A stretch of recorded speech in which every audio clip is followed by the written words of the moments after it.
അങ്ങനെ ഇതേ കണ്ണടിച്ചു തുറന്നപ്പോൾ 6 ആഴ്ചയായിട്ടോ. ഇന്ന് നമ്മുടെ സ്ലീവാച്ചിന്റെ 6 വീക്കിന്റെ വാക്സിൻ എടുക്കാൻ പോകുന്ന ദിവസമാണ്. ഞാനിപ്പോൾ വീഡിയോ എഡിറ്റ് ചെയ്തുകൊണ്ടിരുന്നപ്പോഴാണ് വിചാരിച്ചത്, ഫസ്റ്റ് വാക്സിൻ എടുക്കാൻ പോയപ്പോഴും ഞാൻ ഇതേ ഡ്രസ്സ് തന്നെയായിരുന്നു ഇട്ടിരുന്നത് കേട്ടോ.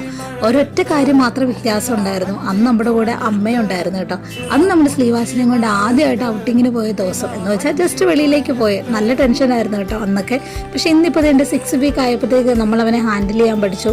ഞാൻ സുബിനും തന്നെ ഉള്ളൂ. ഇതാ പറയുന്ന സാഹചര്യങ്ങൾ നമ്മളെല്ലാം പഠിപ്പിക്കുന്നല്ലേ. അങ്ങനെ നല്ല ടെൻഷനുണ്ട്, കാരണം വാക്സിൻ എടുത്തിട്ട് വരുമ്പോൾ പിള്ളേർക്ക് ഭയങ്കര കരച്ചിലും പനിയും അങ്ങനെയൊക്കെ ഉണ്ടാവും എന്നാണല്ലോ പറഞ്ഞത്. പിന്നെ പ്രായം കൊണ്ട് ഞാനാ മൂത്തെങ്കിലും നമ്മളെക്കാൾ മുമ്പ് അമ്മ ആയത് അനീതി ആയതുകൊണ്ട് അവളുടെ വകയുള്ള ഉപദേശങ്ങൾ വേറെ കേട്ടോ. പാവ സ്ലീവാച്ച് നല്ല ഉറക്കമാണ്, ഇനി കുത്തുകൊണ്ട് എണീപ്പിക്കാം കേട്ടോ.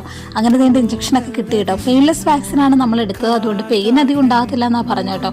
അതുപോലെ തന്നെ ആയിരുന്നു കേട്ടോ, വലിയ വേദന ഇല്ലായിരുന്നു. പക്ഷെ 2 ദിവസം ചെറുതായിട്ടൊന്ന് പനിച്ചു. അതിനുള്ള മെഡിസിനൊക്കെ തന്നിട്ടുണ്ടായിരുന്നു കേട്ടോ. അതും നമ്മൾ സക്സസ്ഫുള്ളി മാനേജ് ചെയ്തിട്ടുണ്ട്.